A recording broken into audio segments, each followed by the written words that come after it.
All right, welcome back, Double Dog Fishing. Here we go. So today, talk about a couple things.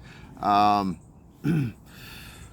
basically, I think I'm just going to recap real quick on every video, just in case anybody starts to end up watching. Just so you know, these videos, if you're into fishing, you have a boat, you have power poles, you have everything. Not the channel probably for you. Basically, it's just a journal about a dude who fished all his life.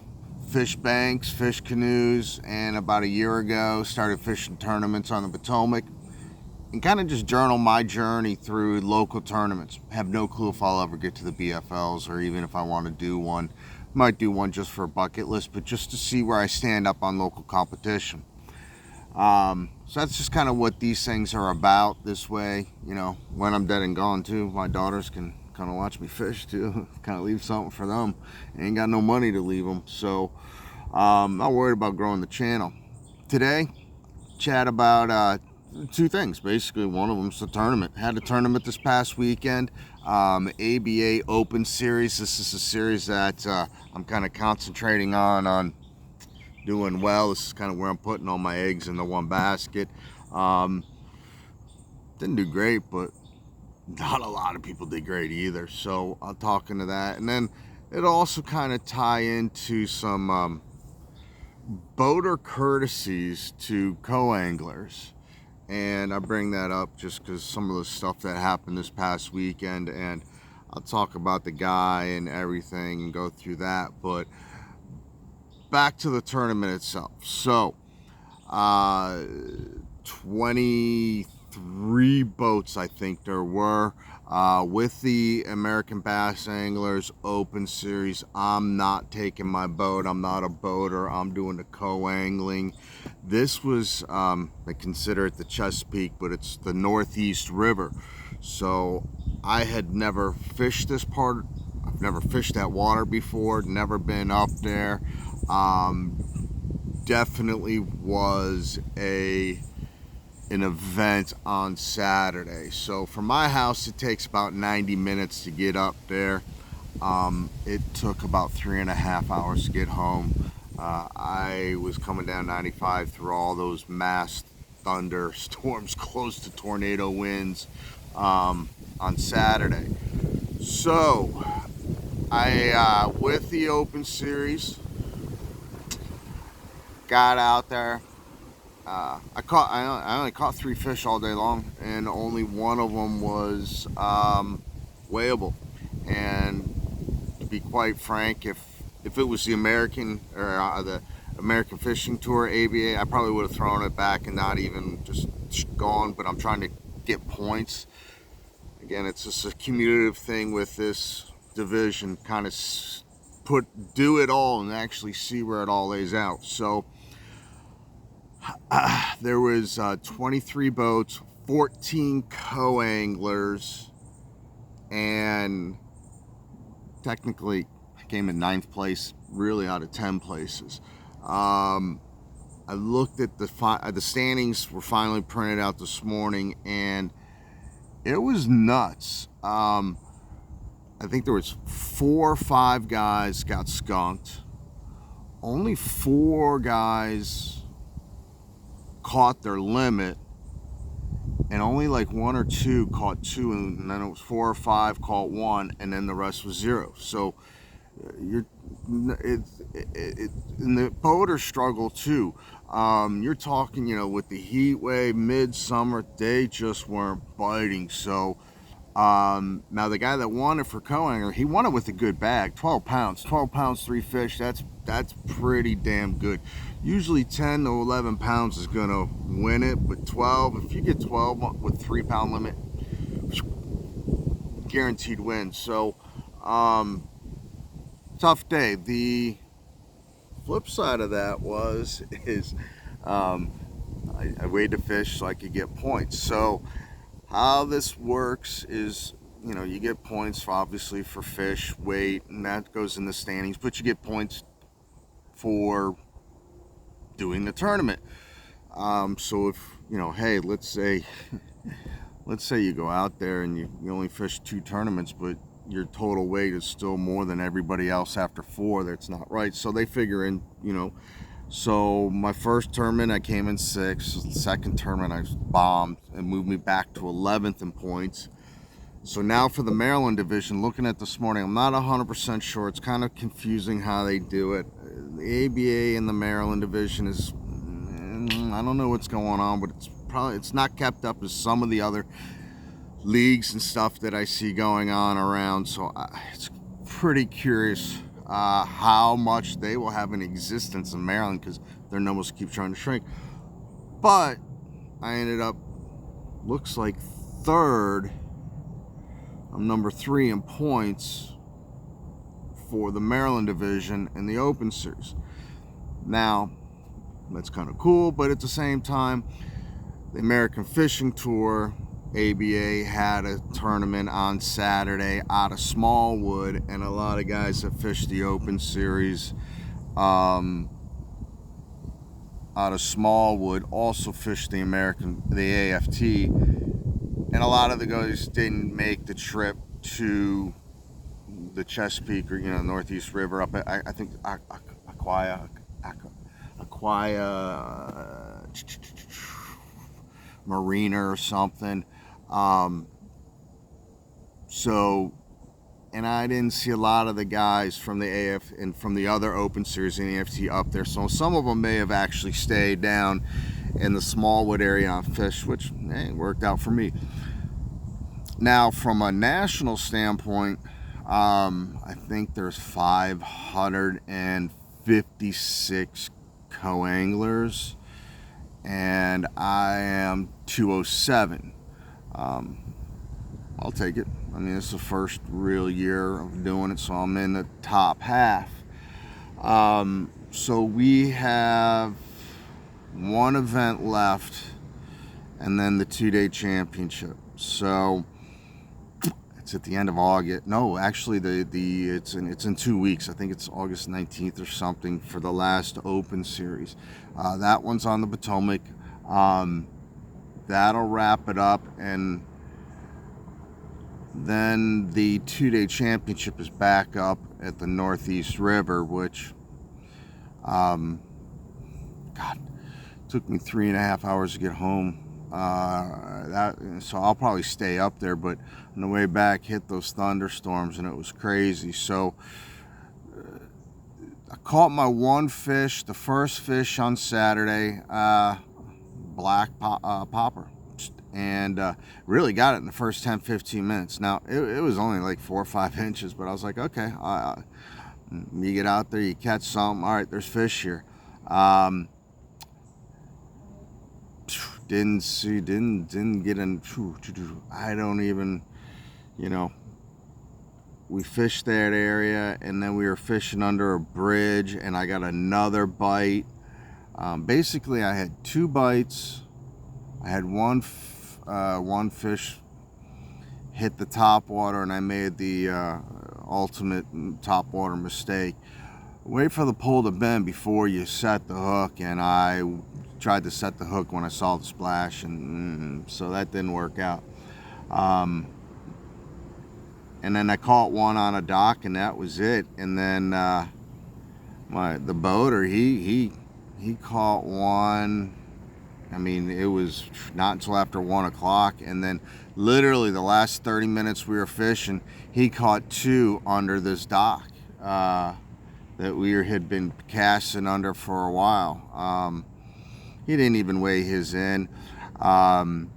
He just kind of fished the tournament for the heck of it. And I'll get into him because, it is what it is. So, nice guy, but this is kind of what sucks about co-angling sometimes with divisions and clubs that are kind of like this, but basically, so good guy, but he ended up with 3. He probably got 3 and was probably at 4 to 5 pounds, maybe 5 to 6 pounds. I mean, they were light. So that was the ABA, and we'll see what happens in a couple weeks, and then after that we'll decide if I'm going to do the championship. The one nice thing was yesterday is my body was pretty beaten up. I could have done another day if I had to, which is kind of cool. It lets me know, hey, I can probably do that championship. If I do, I'll probably have to stay. I'm going to stay up there, though. I'm not going to drive an hour and a half, 2 hours up there, and then 2 hours back after fishing. So part of that day and part of some of the frustration that day was my boater. Nice guy, have nothing negative to say about him. He's in his 60s, but with some of the health issues he was telling me he had in the last couple years, he's had a hard 5 or 6 years. Strokes, heart failure, cancer. It wasn't heart failure, cancer. And I don't know if it was throat cancer, but he was in his 60s, but he looked like he was in his 80s. And some of his attitude was, he had beaten death a couple times, because he was just like, I've beaten death, I ain't worried about this, which a couple times was like, well, I still got 2 daughters. I'm kind of a little bit worried now. 20 years ago I didn't care, but you have kids. So he was in his 60s, and I think one of the first signs that I knew he kind of out of touch, at least with the ABA, is he's like, he wanted me to meet him at Walmart, and we'll drive there together at 4 a.m. And I'm like, all right. I haven't been here. He fishes out of here all the time. He says it's busy as hell, and I'm thinking there's probably multiple tournaments rolling out there. So we get there at 4, we start talking. I'm like, well, how many tournaments are rolling out? And he's like, just this one. I'm like, why are we here so early? He's like, well, there can be like 100 plus boats. I'm like, no. He goes, what? I was like, no, man, we'll have 25, 30 boats max. He's like, are you serious? I was like, yeah. I was like, I don't know. He's like, well, I haven't fished in a couple of years. I was like, well, then their numbers are dropped. So he's like, well, I just decided to fish this week. I'm like, okay. He says he fishes a lot on the Toyota series, which, he also says he's never ever placed. And he's, well, all right, well, maybe on the Toyota series. But anyways, some of the common courtesies a boater should have. Obviously, a co-angler has a lot of common courtesies for the boater and everything, but it works both ways. One of the things, another reason, and I'll get to that, but we're pulling out, and you just have to see how it happened, but he just kind of swung his motor, hit the dock, crushed his cowling. Like, I don't care. He's like, I don't care. I'm like, oh, okay. So then some of the things that, one of the reasons why I don't bring my boat out and I have with friends of mine that I know that I'm not too worried about, because they don't fish tournaments a lot, and it's just cool to have them out. And they don't have high expectations. But when I take somebody, when I show up to docks with my boat and I'm going to get paired with somebody, there's a sense of responsibility as a boater I have to that co-angler. Part of it is my own, what's in my mind of what should happen, but some of it is also the things that have been passed down to me in the short relative time of some of the guys that I have fished with, who are the boaters, who are like, hey, we're not going to do this, it's a little bit rough, safety. If it was me, I'd go, but I've got you. And he's like, I hope you don't mind. I'm like, that's fun.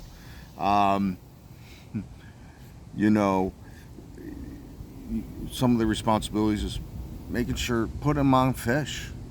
I mean, it is a competition, but it's not a competition. You can't block them.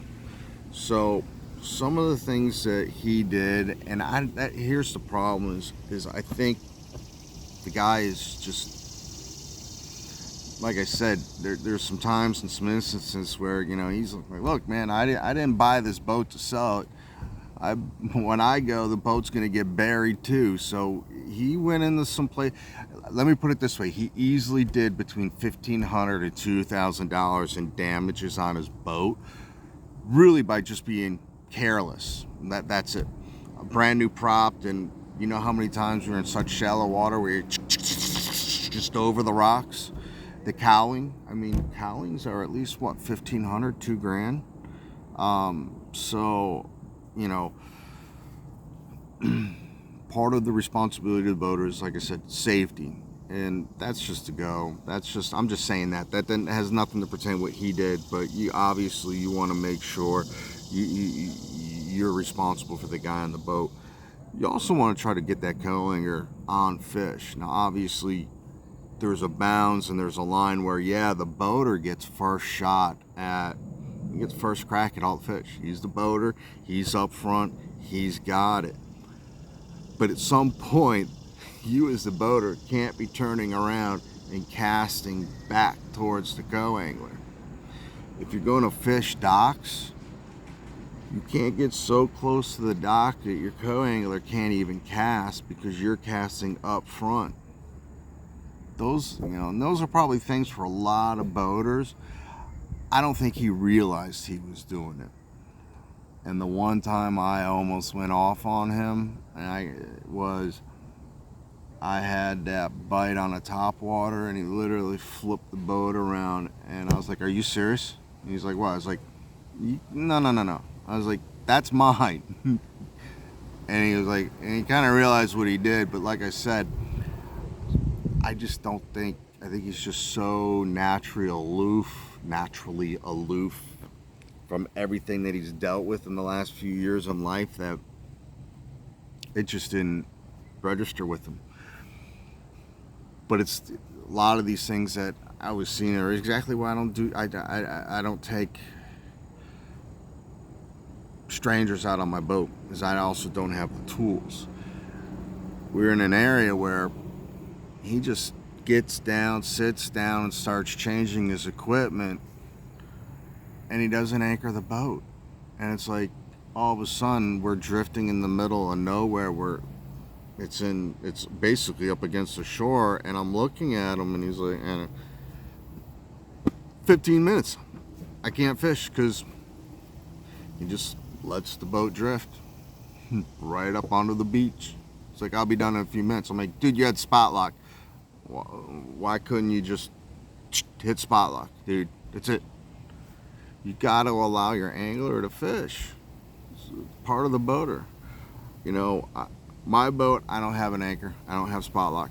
It's one of the main reasons why I'm not going to these bigger tournaments and taking a co-angler on. The other reason is my boat's a little bit underpowered to have somebody else on. 2 people in full live wells, it's tough. And I don't know the river well enough to where I want to take the responsibility yet of somebody else being on my boat. I've gotten to the point where I can go on the Potomac and I can catch fish. I can't catch 15, 20 every single day all the time. And a lot of times I don't even catch 10, 15. You know, I'm catching 5 to 10, and that's a good day. But for me, last summer on the Potomac, the only time I'd catch fish when I went out fishing on the Potomac is when I was in a tournament with somebody who knew where they were going. So throughout the end of last summer, the fall, and this spring, and you know, getting out on my boat and going to spots, I've learned, and now I can go on the Potomac, and now I can make sure I at least don't get skunked 9 out of 10 times. So that's an improvement. But I'm not to the point where I can anchor the boat, I can get out of my hole shots quick enough, and the responsibility to the co-angler, because you know, depending on the tournament, the open series, it's $120 to get in. Then you've got your big bass kicker, and then I always do the Freedom Pass. The Freedom Pass is so you don't have to go and check in person the night before. You know, I'm not driving up to Maryland, whether it be Smallwood or all the way up to the North Sea River to walk. Literally, I did this the first time. You get up there, okay, I'm checking in, like, okay, see you tomorrow. I'm like, I drove 2 hours during rush hour at 4 o'clock to get here by 6 just to say I'm here. No. So I'll pay the easy pass. So no guarantee anybody's going to win money, but like I said, it's the responsibility of the boater, at least to put them in position. You get first crack as the boater. You get all the best shots. You know, once you pass, your time is up. You got to do changes. Make sure that your co-angler can fish. You know, and like I said, probably he didn't even register. And I didn't want to say anything because he just looked frail. He just looked too frail. There some times where he's driving that boat and I'm like, oh my God, if he dies, I'm in trouble. So that's where we're at. Like I said, there's some courtesies as a boater to the co-anglers. And then obviously, I'm not going to, hey, co-anglers have a lot of responsibilities to the boaters. Don't be casting up in front, I never take dies with me as a co-angler. You can be as careful as you want, but man, you're out on the water, there's waves, you can't control it, you're not paying attention, something happens, something comes. No, I'm not taking die.